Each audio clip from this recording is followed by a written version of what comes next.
नारायण नारायण। मेरे प्रवचनों एवं भक्तजनों, आपके सामने श्री विष्णु पुराण का चौथे अंश का तीसरा अध्याय का प्रसंग है। मानधाता की संतति, त्रिशंकु का स्वर्गारोहण तथा सागर की उत्पत्ति और विजय। आशा है आपको अच्छा लगेगा, तब लाइक करें, कमेंट करें। नारायण नारायण नारायण नारायण भजे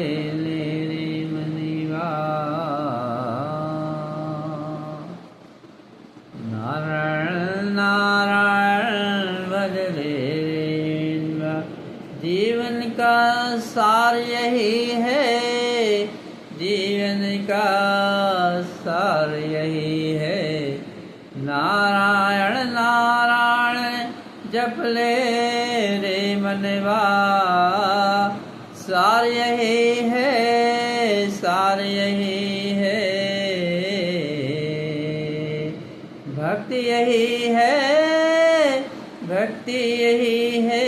भजन यही है, मुक्ति यही है, पुण्य यही है। नारायण नारायण जप ले रे मनवा। तो अब मानधाता के पुत्रों की संतान का वर्णन मैं आप लोगों के सामने सुनाता हूँ, प्रसंग रखता हूँ। तो मानधाता के पुत्र जो थे, अम्बरीश के युवानाश नामक एक पुत्र हुआ था। उसने हरित हुआ, जिससे अंगिरा गोत्रे हारित गण हुए। पूर्व काल में रसातल में मोने नाम के 6 करोड़ गंधर्व रहते थे। कितने? 6 करोड़ गंधर्व रहते थे। उन्होंने समस्त नागपुरों के प्रधान रत्न और अधिकार छीन लिए थे और ने अपने पास रख लिया था उन रत्नों को। गंधर्वों के पराक्रम से अपमानित उन नागेश्वरों द्वारा स्तुति किए जाने पर, उनके श्रवण किए जाने पर विकसित कमल सदृश उनकी आंखें खुल गईं। निद्रा के अंत में जगे हुए उन जलाशय भगवान सर्वदेवेश्वर को प्रणाम कर उनसे नागगणों ने कहा, हे भगवान, इन गंधर्वों से उत्पन्न हुआ हमारा भय किस प्रकार शांत होगा प्रभु। तब आदि अंत रहित भगवान पुरुषोत्तम ने कहा, युवनाश के पुत्र मानधाता का जो पुरकुच्छ नामक पुत्र है, उसमें प्रविष्ट होकर मैं उन संपूर्ण दुष्ट गंधर्वों का नाश कर दूंगा। यह सुनकर भगवान जलाशय को प्रणाम कर समस्त नागाधिपतिगण नागलोक को लौट आए और पुरकुच्छ को लाने के लिए अपनी बहन एवं पुरस्कृत की भार्या नर्मदा को प्रेरित किया। तदनंतर नर्मदा पुरकुच्छ को रसातल में ले आई। रसातल में पहुंचने पर पुरकुच्छ ने भगवान के तेज से अपने शरीर का बल बढ़ जाने से संपूर्ण गंधर्वों को मार डाला और फिर अपने नगर में वे लौट आए। उस समय समस्त नागराजों ने नर्मदा को यह वरदान दिया कि जो कोई भी तेरा स्मरण करते हुए तेरा नाम लेगा, उसको सर्प विष से कोई भय नहीं होगा। इस विषय में यह श्लोक भी है कि नर्मदा को प्रातः काल नमस्कार और रात्रि काल में भी नर्मदा को नमस्कार करते हैं। हे नर्मदे, तुमको बारंबार नमस्कार है। तुम मेरे विष और सर्प से मेरी रक्षा करो। इसका उच्चारण करते हुए दिन अथवा रात्रि में किसी भी समय में अंधकार में जाने से भी सर्प नहीं काटता, न कभी वो परेशान करता है। स्मरण करके भोजन करने वाले का खाया हुआ विष भी घातक नहीं होता है। और पुरकुच्छ को नागपतियों ने यह वर दिया कि तुम्हारी संतान का कभी अंत नहीं होगा। पुरकुच्छ ने नर्मदा से त्रसदस्यु नामक पुत्र उत्पन्न किया। त्रसदस्यु से अनरण्य हुआ, जिसे दिग्विजय के समय रावण ने मारा था। अनरंड के पृष्ठदक्ष के हर्यस के हस्त के सुमना के त्रिधनवा के त्रयारुणी और त्रयारुणी के सतव्रत नामक पुत्र हुआ, जो पीछे त्रिशंकु कहलाया, जो जीवित स्वर्गलोक में जाना चाहता था। वह त्रिशंकु चंडाल हो गया था। एक बार 12 वर्ष तक अनावृष्टि नहीं हुई। उस समय विश्वामित्र मुनि की स्त्री और बाल बच्चों के पोषणार्थ तथा अपनी चंडालता को छुड़ाने के लिए वह गंगा जी के तट पर एक वृक्ष पर प्रतिदिन मृग का मांस बांध कर आता था। इससे प्रसन्न होकर विश्वामित्र ने उसे सदैव स्वर्ग भेज दिया। त्रिशंकु से हरिश्चंद्र और हरिश्चंद्र से रोहितास, रोहितास से हरित और हरित से चंजू, चंजू से विजय और वासुदेव, विजय से रूरक और रूरक से वक्र का जन्म हुआ। वक्र के बाहु नाम पुत्र हुआ, जो है और ताल जंग आदि क्षत्रियों से पराजित होकर अपनी गर्भवती पटरानी के सहित वो वन में चला गया था। पटरानी की सोच से उसका गर्भ रोकने की इच्छा से उसे विष खिला दिया गया। उसके प्रवास से उसका गर्भ 7 वर्ष तक भी रहा। अंत में बाहु वृद्धावस्था के कारण और मुनि की आश्रम के समीप मर गया। तब उसकी पटरानी ने चिता बनाकर उस पर पति का शव स्थापित कर उसके साथ सती होने का निश्चय किया। उसी समय भूत भविष्य और वर्तमान 3 काल को जानने वाले भगवान और ने अपने आश्रम से निकलकर उससे कहा, अरे साध्वी, इस व्यर्थ दुराग्रह को छोड़।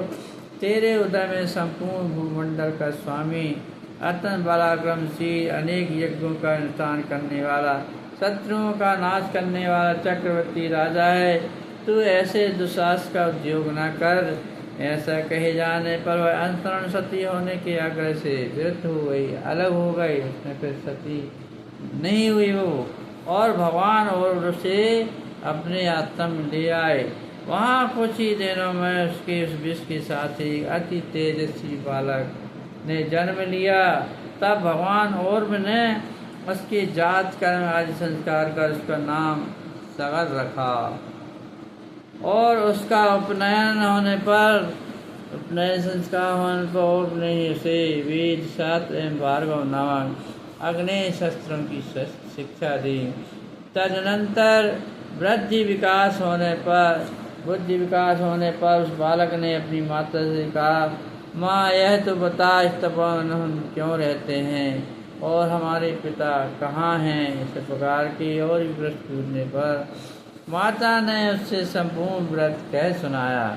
तब तो पिता के राज्यपरण को सहन न करने सकने के कारण उसने हे तालजंग आदि क्षत्रिय को मार डालने की प्रतिज्ञा की, और प्राय सभी हे अवतार जंगवंशी राजाओं को उसने नष्ट कर दिया। उसके पश्चात साकी, यावन, कम्बोज, पारर और गण भी हताहत होकर सागर के गुरु वशिष्ठ जी की शरण में जा पहुँचे। वशिष्ठ जी ने उन्हें जीवन मुक्त जीते हुए मरे के समान करके सागर ने कहा, बेटा, इन जीते जी मरे हुओं का पीछा करने से क्या लाभ है। देख, तेरी प्रतिज्ञा तो पूर्ण हो गई। मैंने इन्हें स्वधर्म दी जाते हुए संसर्ग से वंचित कर दिया था।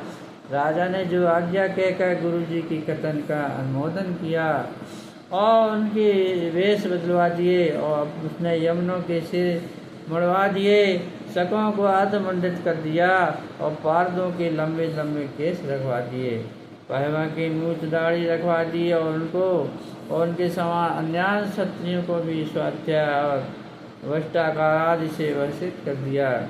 अपने धर्म को छोड़ देने के कारण ब्राह्मणों ने भी उनका परित्याग कर दिया। अंत में ये म्लेच्छ हो गए, और तदनंतर महाराज सगर अपनी राजधानी में आकर अप्रतिहित सैन से मुक्त हो इस संपूर्ण सर्वत्र दीपावती पृथ्वी का वो शासन करने लगे। इसका श्री विष्णु पुराण का चतुर्दश का तीसरा अध्याय समाप्त हो गया। कृष्ण नारायण नारायण नारायण नारायण जप ले रे, नारायण नारायण की जप ले रे माला ओ मनवा। कुछ सार नहीं इस जीवन में, भक्ति की माला जप ले तू, नारायण नारायण तू जप ले रे, मन का नारायण नारायण कह ले रे तू मनवा। इस जीवन में कुछ सार नहीं है, नारायण नारायण जप के कर ले रे अनमोल जीवन, नारायण नारायण की तू जप ले माला। जीवन ये नश्वर है रे, 4 दिनों की माया है, फिर ये छूट जानी है। भक्ति की तू ज्योति जला ले, भक्ति की तू ज्योति जला ले, नारायण नारायण की तू अलख जला ले, नारायण नारायण की तू अलग जला ले, जब ले तू नारायण नारायण नारायण नारायण बदले रे मन, नारायण नारायण भज मन, नारायण नारायण नारायण नारायण नारायण नारायण नारायण भजले रे मन, नारायण नारायण नारायण बदले रे मन तुम, नारायण नारायण नारायण। भक्ति की तू दीप जला ले, भक्ति की तू दीप जला ले, मन में तुए अलग जगा ले, हर ले रे मन, नारायण नारायण नारायण हर मन, नारायण नारायण